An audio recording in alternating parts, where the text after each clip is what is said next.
अस्सलाम वालेकुम जी, क्या हाल चाल। उम्मीद करता हूँ आप सब ठीक होंगे। तो यार ये हमारा जानवर है जिसकी ने कुछ अर्से पहले काविंग हुई है, तो इसकी वीडियो भी हमारे यूट्यूब चैनल पर आप जाकर देख सकते हैं।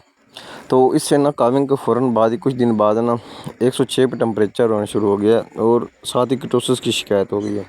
ये जानवर दूध देना भी छोड़ गया और साथ ही खुराक खाना भी छोड़ गया। तो आज हम इसका ट्रीट करने के लिए इसे यहाँ पर लाएँ। तो इसे सबसे पहले हमने कूल डाउन किया है ताकि इसको थोड़ा बुखार कम हो, और उसके बाद हम इसे यहाँ पर लाएँ ताकि इसे यहाँ पर लगा के इसके इंजेक्शन लगा सकें। इसे हम सबसे पहले लगा रहे हैं लॉक्सन। लॉक्सन जो कि बुखार तोड़ने में बहुत फ़ायदेमंद साबित होता है।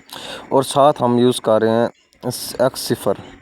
एक्सिफर एक सेकेंडरी एंटीबायोटिक के तौर पर इस्तेमाल कर रहे हैं। उसके बाद क्योंकि इसे कीटोसिस है, कीटोसिस के इलाज में कीटोल जो है ना सिरप, ये आपको तस्वीर में नज़र आ रहा होगा, ये बहुत ही फ़ायदेमंद है और बहुत ही मौसर भाई बहुत फ़ायदा देता है। और हमने पहले भी ये यूज़ करते हैं गर्मियों के सीज़न में। ये बहुत ही कमाल की चीज़ है और हम इस्तेमाल कर रहे हैं और हमें बहुत फ़ायदा होता है। तो ये लगा रहे हैं।